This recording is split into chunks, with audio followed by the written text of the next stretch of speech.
பேரன்பு கொண்ட தாய் தமிழ் உறவுகள் அனைவருக்கும் சிந்தியின் வணக்கம். கடந்த ஒரு வார காலமாக மயிலாடுதுறை தரங்கம்பாடி வட்டத்துக்கு உட்பட்ட ஒடுக்கப்பட்ட சமூகத்தைச் சார்ந்த இளைஞன் பார்த்திபனும் பிற்படுத்தப்பட்ட சமூகத்தைச் சார்ந்த இளம்பெண் ஒருவரோடு காதல் கொண்டதாகவும் பெண்ணின் வீட்டில் ஏற்றுக்கொள்ளாத போது அவர்கள் இருவரும் மர்மமான முறையில் இறந்ததாகவும் செய்திகள் வந்து கொண்டிருக்கிறது. அதே வேளையில் ஒரு தரப்பில் கம்யூனிஸ்டுகள், விடுதலை சிறுத்தைகள் போன்ற முற்போக்கு இயக்கங்கள் ஒன்றிணைந்து ஆணவ கொலை என்ற செய்தியை ஒரு பக்கமும், சாதிய ஆதரவு மனநிலை கொண்ட பிற கட்சிகள் ஒரு அணியாகவும் நின்று இது தற்கொலைதான், எனவே இது சாதிய கொலை அல்ல என்கின்ற ஒரு பார்வையோடும், சாதி கொலை என்று ஒரு தரப்பினரும் சமூகத்தில் பதற்றத்தை ஏற்படுத்தக்கூடிய வகையில் சூழல் நிலை வருகிறது. அரசு மௌனமாகவே வேடிக்கை பார்த்துக் கொண்டிருக்கிறது என்ற அந்த அச்சத்தையும் நமக்குள் விதைக்கிறது. தமிழ்நாட்டில் கண்ணகி முருகேசன் ஆணவ படுகொலை தொடங்கி பல்வேறு கொலைகள் தமிழில் நடந்து கொண்டிருந்தது.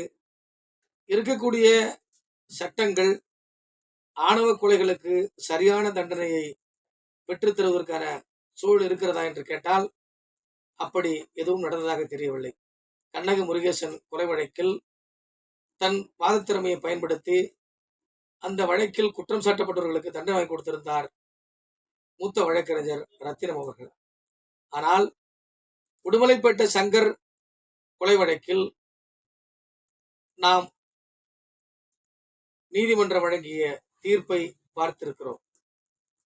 இப்படி பல்வேறு கொலை வழக்குகளில், பல்வேறு சம்பவங்களில் ஆணவ கொலைகள் என்று நிரூபிக்கப்பட்டாலும் அவை வழக்குகள் நீதிமன்றத்திலே ஏதோ ஒரு காரணங்களால் மறுக்கப்பட்டிருக்கிறது நீதி. அதே வேளையில் தமிழ்நாடு அரசு, கடந்த திராவிட முன்னேற்ற கழகத்தினுடைய அரசு, பல்வேறு முற்போக்கு இயக்கங்கள் ஒன்றிணைந்து சாதிய ஆணவ படுகொலைகளுக்கு எதிராக தனிச்சட்டம் இயற்ற வேண்டும் என்று கேட்டிருந்தாலும் இருக்கக்கூடிய சட்டங்கள் போதும் என்று முன்னாள் முதலமைச்சர் மதிப்புக்குரிய ஐயா ஸ்டாலின் அவர்கள் கருத்து சொல்லியிருந்தார்.